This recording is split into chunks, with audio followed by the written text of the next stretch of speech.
नमस्कार साथियों, आप सभी का हमारे इस चैनल पर बहुत बहुत स्वागत है। आज हम आपको एक बार फिर से लेके आए हैं उत्तर प्रदेश के महोबा जिले में, जहां पर आप हमारे पीछे देख रहे होंगे एक बैठक बनी हुई है जो कि लगभग 1182 ईस्वी के आसपास बनवाई गई थी। इस बैठक का नाम आला मंच कहा जाता है। यहाँ पर ही पृथ्वीराज सिंह चौहान, जो उस टाइम के भारत के चक्रवर्ती सम्राट कहे जाते थे, और महोबा के वीर सैनिक जिन्हें आल्हा के नाम से हम जानते हैं, उन दोनों की संधि की एक बैठक इस मंच पर हुई थी।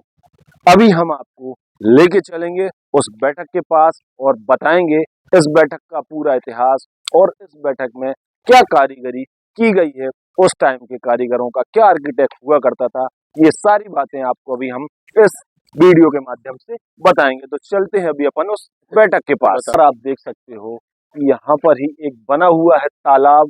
उस तालाब का नाम कीरतसागर है, जहाँ पर इस महोबा के और एएसआई के द्वारा बनाया गया क्षेत्र, जहाँ लिखा हुआ है चंदेल वंश के शासक कीर्ति वर्मन, जो 1063 से 1097 ईस्वी ने इस ताल का निर्माण कराया था। पत्थर से निर्मित घाटों के साथ इस ताल का पूरा क्षेत्रफल लगभग 2 किलोमीटर है। एक भग्न बारादरी जो इसके निकट स्थित है। इस स्थल के समीप एक ऐतिहासिक युद्ध पृथ्वीराज सिंह चौहान तथा चंदेल राजा परमाल देव के मध्य सन 1182 ईस्वी में हुआ था।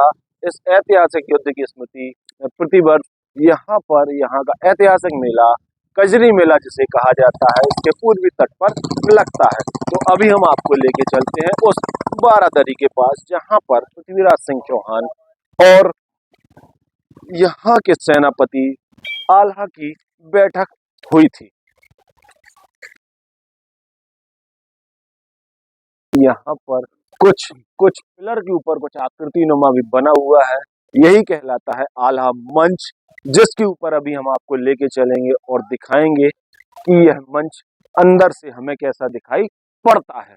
अब हमें यहाँ की इस बारादरी की पूरी जानकारी देंगे द महोबा के संचालक और यहाँ उत्तर प्रदेश के निवासी करण भाई। तो करण भाई, आप हमें इस बारादरी के बारे में बताएंगे। और आपका सबसे पहले बहुत बहुत स्वागत है हमारे इस चैनल को। बहुत बहुत स्वागत है मेरा भी आपके चैनल सब्सक्राइबरों को। और महोबा, पहले तो मैं ये बता दूं, हमें बहुत खुशी हुई कि आप इतनी दूरी से यहाँ पर आए और महोबा की चीजें धरोहर दिखाने के लिए। तो जो भी वीडियो देखे तो थोड़ी इनकी मदद जरूर, सब्सक्राइब जरूर करना, चैनल को लाइक शेयर, थोड़ी कमेंट भी, इससे मोटिवेशन मिलता है और आगे की ओर बराबर जाते हैं लोग। क्योंकि जब मैं भी इसी प्रकार से मैंने काम किया, तो इस आल्हा मंच के बारे में हम आज बताएंगे कि कोई आम जगह नहीं है।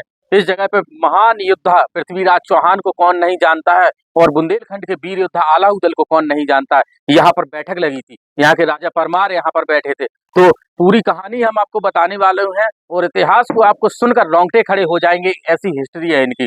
तो दोस्त, वीडियो अंत तक देखना, तभी आपको समझ में आएगा आखिर क्या है इस रहस्यमय जगह का रहस्य। दोस्तों, तो यहाँ पर आप देखेंगे, आपको शायद यहाँ पर एक ताल दिख रहा होगा, कीरतसागर ताल है। कोई आम तालाब नहीं है। इस तालाब की अगर हम बात करें तो एक पारस पत्थर कहा जाता है। पारस पत्थर को मैं आपको बता दूं कि एक मणि होती है, मणि के आकार का एक पारस पत्थर होता था। जैसे लोहे की धातु, जैसे कोई लोहे की तलवार है और पारस पत्थर कुछ प्रकार का होता था, इसमें टच करते ही वो सोने में बदल जाता था। उसी को लेकर अधिकतर महोबा में युद्ध हुए। जितने भी युद्ध हुए, उस पारस पत्थर को पाने के लिए खास तौर पर युद्ध किए जाते थे। पृथ्वीराज चौहान ने भी। तो इस तालाब में आज भी बताते हैं पारस पत्थर विद्यमान है, यहाँ के लोगों के द्वारा बताया जाता है हमें। और इस पूरी कहानी आपको बताएंगे, वो पत्थर क्यों इसमें फेंका था यहाँ के राजा ने, और क्यों पृथ्वीराज को चौहान इस पर कोशिश कर रहे थे यहाँ पर। और यहाँ पर बैठे हैं अपन ऊपर। तो देख सकते हैं यहाँ पर आपको आला मंच दिख रहा होगा। यहाँ से धीरे धीरे हम ऊपर चढ़ेंगे और आज यहाँ पर ये देख सके थोड़ी बहुत यहाँ पर मरम्मत हुई है। वैसे पुरानी धरोहर है और पुरानी इमारतें यहाँ पर आप खास तौर पर देख सकते हैं, क्योंकि जो पिलर हैं चंदेलू पत्थर, इन्हें खास तौर पर यहाँ पर नाम दिया गया। इनका भी बहुत अलग इतिहास है दोस्त। यहाँ पर आते ही जैसे हम अंदर एंट्री करेंगे तो कुछ इस प्रकार का गुम्मद जैसा बना हुआ था। आप आज ऊपर देखेंगे खुला आसमान हमें यहाँ से दिख रहा होगा, मगर कुछ साल पहले यहाँ पे नहीं था। समय के साथ कुछ चीजें कहते हैं छिन्न भिन्न होती जाती हैं, बिखरती जाती हैं, और इस प्रकार से गुम्मद का आकार था। और इसी जगह पर सन 1182 में पृथ्वीराज चौहान और आला उदल राजा परमार यहाँ पे बैठे थे। इसे आला मंच इसलिए संबोधित किया जाता है क्योंकि आप यहाँ पे देख रहे होंगे, शायद वो आपको टावर दिख रहा होगा, यहाँ से थोड़ी कैमरामैन दिखाना आप। वहां पर जब लड़ाई हुई थी तो उसी जगह पे बताते हैं पृथ्वीराज चौहान और एक तरफ यहाँ के महोबा के राजा परमार थे और आला उदल सभी लोग। तो वहां पे आप यहाँ पे देख रहे हैं, उस समय यहाँ पे सेना लगा रहा करती थी। उस समय जैसे कोई युद्ध की रणनीति बननी है तो एक मैदान था पहले यहाँ पर, तो ऐसी खड़ी हो जाया करती थी सेना यहाँ पर। जैसे मंच पर आल्हा आया करते थे खास तौर पर, इसलिए इसे आल्हा मंच का नाम दिया गया और यहाँ से संबोधित। और उन्हीं की याद में आज भी जैसे सपोज जैसे यहाँ पर कीरत सागर ताल पे एक मेला यहाँ पर खास तौर पर लगता है, जैसे कजली मेला महोत्सव कहा जाता है। जी, और लाखों की बुंदेलखंड संख्या का में लोग, बहुत फेमस मेला। लाखों की संख्या क्यों लगाया जाता है कि उनकी याद में लगाया जाता है खास तौर पे कि उनकी। और इस आला मंच पर ही यहाँ पर जो कार्यक्रम होते हैं उनके इतिहास के बारे में भी यहाँ पर बताया जाता है, दर्शाया जाता है। तो अब मैं आपको यहाँ पर एक बार, और आप चारों तरफ से देख सकते हैं पिलर कितने हैं और अजीब अजीब प्रकार से यहाँ पर बने हैं।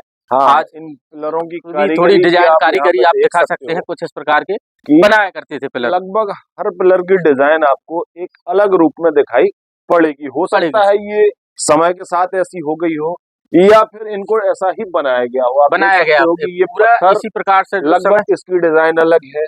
यहाँ पर भी आप देख सकते हो इसकी डिजाइन भी आपको अलग दिखाई पड़ रही होगी। और इस पिलर की भी आप डिजाइन देखो, यहाँ पर भी एक अलग डिजाइन आपको देखने को मिल रही होगी। मतलब यहाँ पे जो बारादरी या जो हर पिलर है, इनके ऊपर जो पत्थर को रखा गया है, इन पत्थरों की डिजाइन आपको अलग अलग दिखाई पड़ रही है। और यह जो है एक प्रकार से ऐसा कहा जाता है कि यहाँ पर ही राजा परमाल और पृथ्वीराज सिंह चौहान जी के बीच में जो संधि हुई थी, उस संधि की ये एक निशानी के बतौर पे भी इसको कहा जाता है।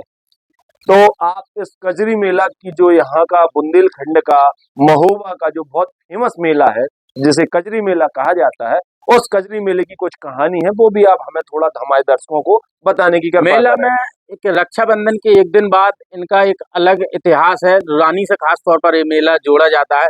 रक्षाबंधन के एक दिन बाद यहाँ पर शायद राखी बांधी जाती है, सब बताया जाता है। उसी दिन मेला निकलता है, उनकी झांकियां निकाली जाती हैं। झांकियां में आल्हा उदल तमाम ऐसे वीर योद्धा, राजा परमार सभी को दर्शाया जाता है। और यहाँ से झांकी निकलती है आगे और वहाँ पे कुछ भुजौरिया नाम दिया जाता है यहाँ पर खास तौर पर, तो उनकी याद में है। और महोबा में एक खास कहावत आपको बता दूं, जब यहाँ पर आओ तो यहाँ के लोगों से जरूर सुनोगे, आला उदल से कहा जाता है कि बड़े लड़ैया महोबे वाले जिनकी मार सही न जाए, और एक हमारे दुई मर जावे तीजा खौफ खाए डर जाए, मरे के नीचे जिंदा लोग ऊपर लोथ लई लटकाए। यानी एक को मारते थे तो दो दो तीन तीन मर जाते थे। वह वीर आला, मतलब इतने भयानक तरीके से आला ऐसे ही बताया जाता है। इतने भयंकर, और बताते हैं उनकी हाइट भी अच्छी खासी हुआ करती थी, हेल्थ भी, और आज भी अमर है आला, ऐसा बताया गया। आला खंड में भी वो मैहर में उनके जो फूल चढ़ने की कहानी है, वो आला जी को अमर करती है।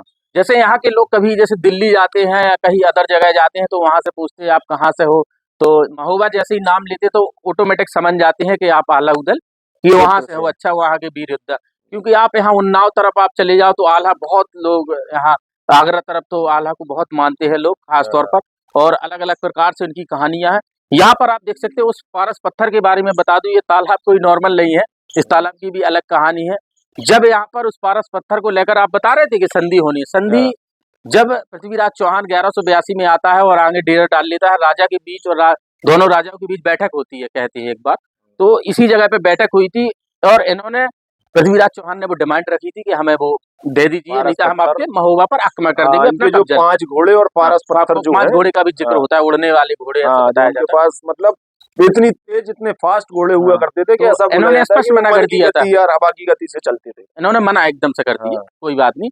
मना करने के बाद अब पृथ्वीराज चौहान ने, अब युद्ध की रणनीति होती है, बिगुल बसता है और युद्ध घमासान युद्ध होता है उस तरफ। युद्ध होने के बाद इसी के तट पर निकट ही होता है, युद्ध चलता रहता है। पर महोबा में एक समय ऐसा लगता है कि हारने वाले थे राजा आला उदल। तो फिर क्या होता है कि जो पारस पत्थर था, पारस पत्थर राजा के द्वारा फिर इसमें फेंक दिया जाता है कि इसी को लेकर बराबर युद्ध होते हैं। और अगर किसी गलत व्यक्ति के अगर हाथ लग जाएगा तो फिर तो वो पूरे विश्व पर अजीब प्रकार से अपना मतलब बिहेवियर करेगा, जो भी है इस प्रकार से फेंक देते हैं। फिर इसके बाद एक फिर ऑटोमेटिकली फिर पृथ्वीराज चौहान अचानक से हार जाते हैं, कहते हैं खदेड़ा है यहाँ से, भगाया पृथ्वीराज को कई बार, हराया भी उन्होंने, ऐसा बताया जाता है। तो उसको लेकर भी प्रयास हुए, अंग्रेज भी आए। अंग्रेजों ने एक बार किया है, मैंने इंटरनेट पे दरअसल इनको जानकारी ली, तो उसमें बताया गया कि एक बार अंग्रेजी शासक था, तो जैसे कहानियाँ चलती हैं तो अंग्रेज ज़रूर कोशिश करते हैं ऐसी चीज़ों को निकालने के लिए। उन्होंने यहाँ पर कोई हाथी वगैरह छोड़े थे चैन बाँधकर, तो बताते वो चैन सोने की बन गई थी। ऐसा न्यूज़ में सोशल मीडिया में दरअसल देखा था, तो ऐसा बताया गया कुछ लोगों के द्वारा भी बताया गया यहाँ पर। तो इसकी ये कहानी रही और ये आला मंच है। आप यहाँ पर देख सकते हैं वीर धरोहर और कुछ इस प्रकार है। तो तो आशा करता हूँ दोस्तों कि आप लोगों को यहाँ की ये जानकारी सुनने में बड़ी अच्छी लगी होगी। इसी के साथ हम आप इस वीडियो में आपसे विराम लेते हैं। मिलते हैं आपसे नेक्स्ट वीडियो में, जो कि आपको बहुत जल्द देखने को मिल जाएगा। तो साथ ही साथ यहाँ पर एक मंदिर बना हुआ है जो कि रहेलिया मंदिर के नाम से जाना जाता है। उसका क्या इतिहास है वो भी आपको हम कुछ दिनों बाद एक वीडियो आपको आएगा, उसमें आपको जानने को मिल जाएगा। तो अभी तक के लिए जय श्री राम, राम राम, अपना ख्याल रखिएगा।